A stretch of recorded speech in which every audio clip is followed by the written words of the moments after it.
Hello and welcome to Neverwinter with Aragon. So we finally have news of the new Battle Pass. It'll be coming tomorrow. The devs made a blog where we can see all of the details, all of the new rewards that are coming. Now, as per usual, it's going to have a free track, a premium track, which is going to cost you base of 2,500 Zen. You can get a 20% discount on that by using a coupon. Now, this Battle Pass is going to begin with Ashen Opportunity, starting tomorrow. August the 6th. Yes, the first week will overlap with the Sidereal Voyage's last chance. Those of you who have the Premium Pass will still have another week to finish the previous Battle Pass. This new Battle Pass, the first part, Milestone 1, will last until September the 10th if you do not have the Premium Pass.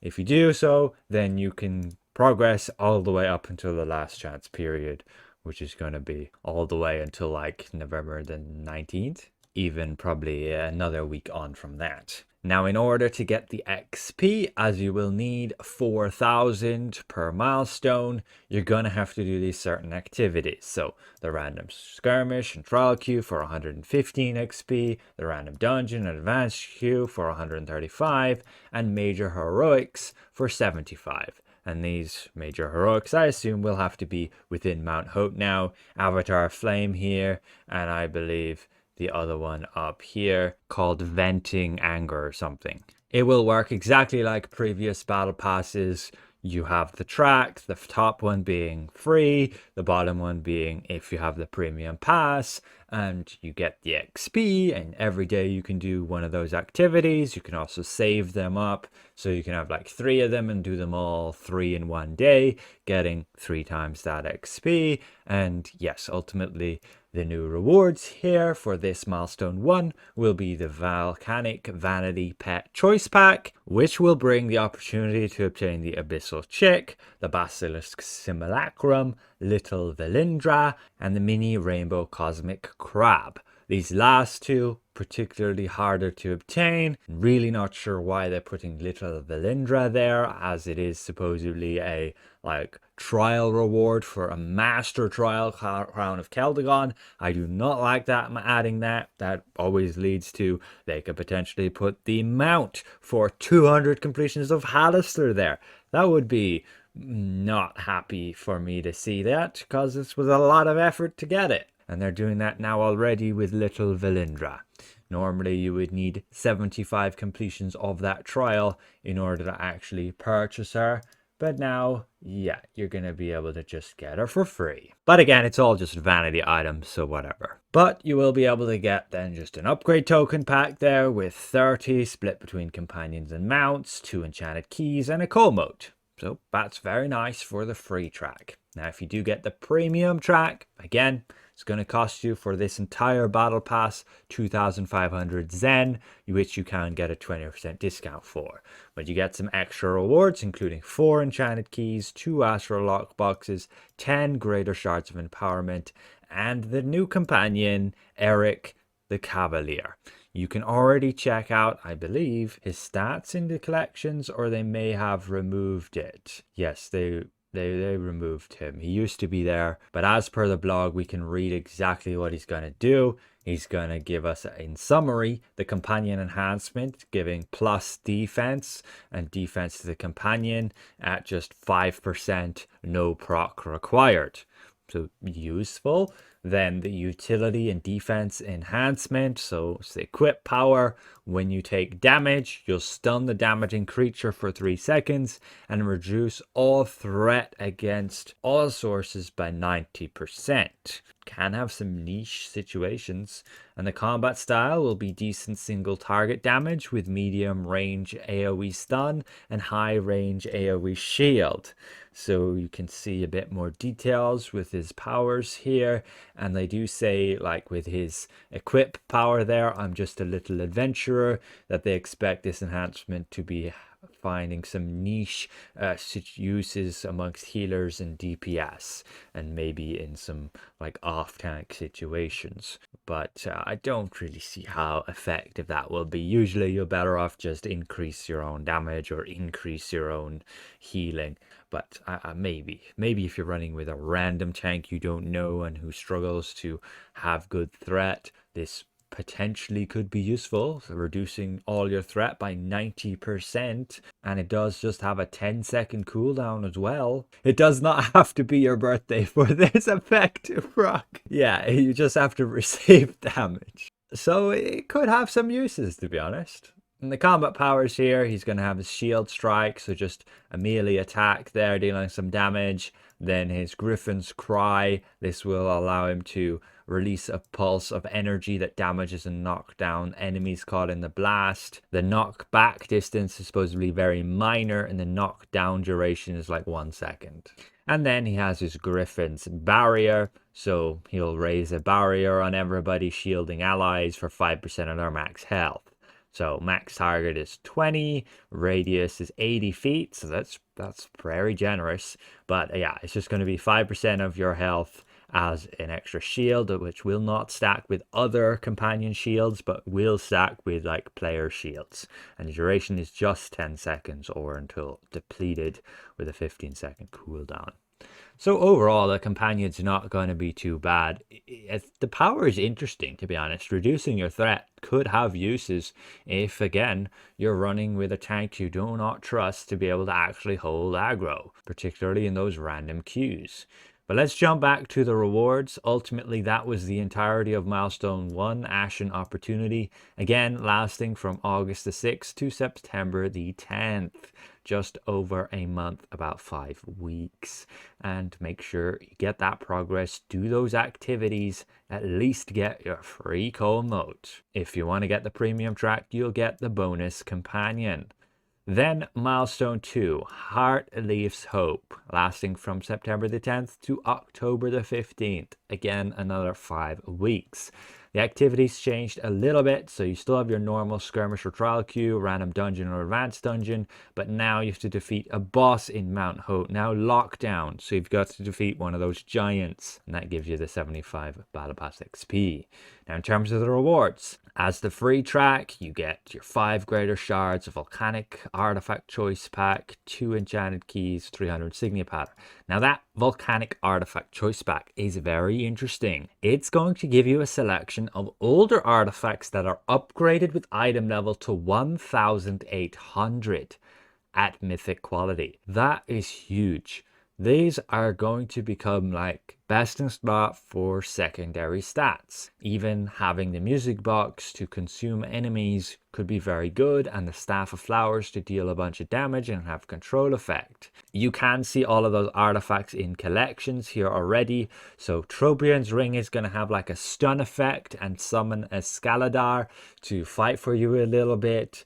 And yeah, it's going to have the stats of power, defense, crit avoidance. So not the best as secondary for damage dealer, but okay for tanks. It's a bit of a mix there. Again, it's going to be bumped up to 1800 item level, making it the highest of any artifact in the game right now. But then you're also going to have the Staff of Flowers. This just allows you to reduce the movement speed of enemies and increase the power and critical strike of allies. Can be very useful, and the damage over time is pretty heavy with that poison. Again, gonna have 1800 item level, gives power, crit strike, and awareness, so a bit more favorable to damage dealers there, but still having the awareness means it's not like the best. And then we have the Erratic Drift Globe 2, gonna have max HP, defense, and deflection with the ability to increase allies' deflect, reduce enemies' critical strike, reduce enemies' critical deflect, and have a range of 50 feet and a duration 10 seconds. They definitely updated the tooltips of these bonuses, and including the Erratic Drift Globe. It used to like do ratings. Now it's gonna just be like percentages, so that's interesting, and I guess has some use there. Reducing enemies crit strike and deflect can help a little bit, but I wouldn't use it as active. You'd more so use the Staff of Flowers for multi-target damage and the buff effect for those stats, particularly for newer players. But then there's also the music box. This one has the ability to like consume minions and otherwise deal a decent amount of damage. But it has power, crit severity, combat advantage, so it's going to be like the best one there for having a secondary for offensive stats if you're a damage dealer. I'm not sure which one to take, to be honest, but I don't really think the Erratic Drift Globe will be that effective, but it's still very decent for a tank to use as secondary for the item level and defensive stats. Staff of Flowers will probably be like super good in multi-target as it is already, and Trobian's Ring can be decent with its stun effect. So we will make sure to go and test those out, and I'll help you guys decide when we can actually obtain that one. So look out for that. Otherwise, yeah, just the keys there, the powder, and then if you're the premium track, Greater Shards, Volcanic Illusion choice pack. This will give you the choice of the Fire Burst Illusion, the Armor Enchantment, the Loam Weave Armor Enchantment, the Bronze Wood Weapon Enchantment, and the Flaming Weapon Enchantment. That's good, at least they're adding some themed ones there of the fire. Again, you can watch my video where I covered all of the illusions and showcased them, and you can already check out all of those. None of them are new, none of them are really exclusive except perhaps the Loam Weave one. The rest you should be able to obtain from the auction house. Otherwise, just 4 more enchanted keys and a co-mote, again from the premium track. Then we go to milestone 3, Flame and Flora.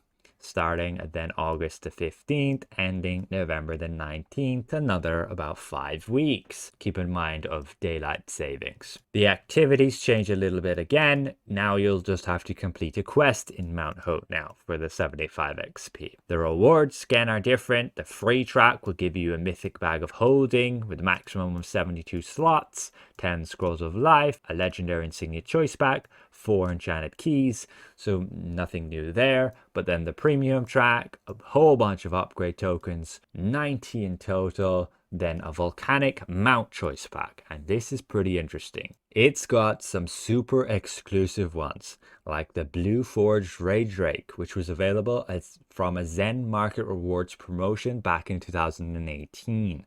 So that's going to be an ultra rare one that you may not have seen in the game. The Crag Cat, previously available from the Giant Slot Box. Super old. There's probably not even one in existence on the auction house. Okay, there is one, like 2 million Astral Diamonds. That is pretty cool, actually. But yeah, pretty expensive, and you can already see that it is pretty unique. Nothing more than just fashion though, guys. Then the Hellfire Steed. This is also a super expensive one. A very old lockbox. And you can see, yeah, nearly 10 million. This mount looks pretty awesome as well. Very fitting for the new zone. And you will be able to grab it there if you just have the premium pass. Of course, just have to choose one of them. So there's some pretty hard decisions here. And then there's just the Adolescent Deep Crow. This one's probably pretty accessible. There you go, just like 169,000. That one's not that special, to be honest. Not sure why it's there, but yeah, ultimately that is it. You can choose 150 mount tokens if you wanted to. Pretty cool to see though, some very unique mounts like the Blue Forged Rage Drake. Again, it's just going to be a reskin of a Drake, so I probably won't choose that, and I'd probably go with the Crag Cat just because the Hellfire Steed is a bit newer, and I prefer, say, a cat mount. But from there, just a coal moat and then some magnificent lockboxes as part of that premium track. So you get quite a bit there if you do get the premium track. Again, 2,400 Zen unlocks all 3 parts of their premium tracks, but you do have to earn the XP to actually obtain the rewards. And they will have, similar to this battle pass we have right now, the system of overflow XP. So if you earn extra rewards after you have completed your battle pass, you'll be able to contribute that XP to earning some bonus packs. Now, not much is changing in those other than the bonus reward pack. You can see you're going to have the standard like Astral Diamonds, Trade Bars, Prize Rewards, Insignia, Powder, Companion, and Mount Upgrade tokens. But the battle pass standard choice pack is changing. It's now going to be like pack version 2. You have one for the free chest and the premium chest, and you can see the standard one is going to have the armored griffin mount, mystical god companion, and then companion equipment of 1,800 item level, a choice pack, I assume from Light of Xerax's campaign, and then an epic insignia choice pack. Again, you'll choose one of those if you get the pack to drop for you, which is a 1 in 10 chance from opening these overflow XP chests. You should be able to get over 20 of these if you do like your activities every day, getting that XP, because again, you have 5 weeks and you'll get to 4,000 XP with the milestone completed within like the first 2 weeks, and then you can get a ton of these extra chests. And if you have the premium pass, you'll get additionally the premium chests, and these ones will give you, as you can see, the choice between the Frost Salamander, Shadow Elemental, Zordial Companion, or a Legendary Insignia choice pack. I would honestly probably just go with the Legendary Insignia choice pack. The other ones are mainly just fashion, and the companions are not that great. But that is ultimately it for the entirety of the Battle Pass. It's pretty good, to be honest. A new companion, a new artifact choice pack, some super rare exclusive mounts returning, and some illusions. If you didn't have them already, you can get them for free from this Battle Pass. It's pretty good. Again, very generous for them to add in the ability to get these artifacts at 1,800 item level. Will be a huge help for anybody who is still progressing their character and doesn't have all the 1,800 item level artifacts, which nobody does because we only have 2 of them in game right now. The objective will eventually be to get all 4 of them, because yeah, right now we have 1,500 item level. You can get 2 more of the new ones, which are 1,800, the Jewel and the Syrian Conduit. And so if we want to be getting max item level, you'll be definitely going for one of these. As for exactly what one to choose, I will have to cover in a video testing them, because they did get reworked a little bit. Ultimately, thanks for watching. Again, this Battle Pass is coming out tomorrow. A special thank you again to all of these channel members for your extra support, and we'll see you guys around. Goodbye for now.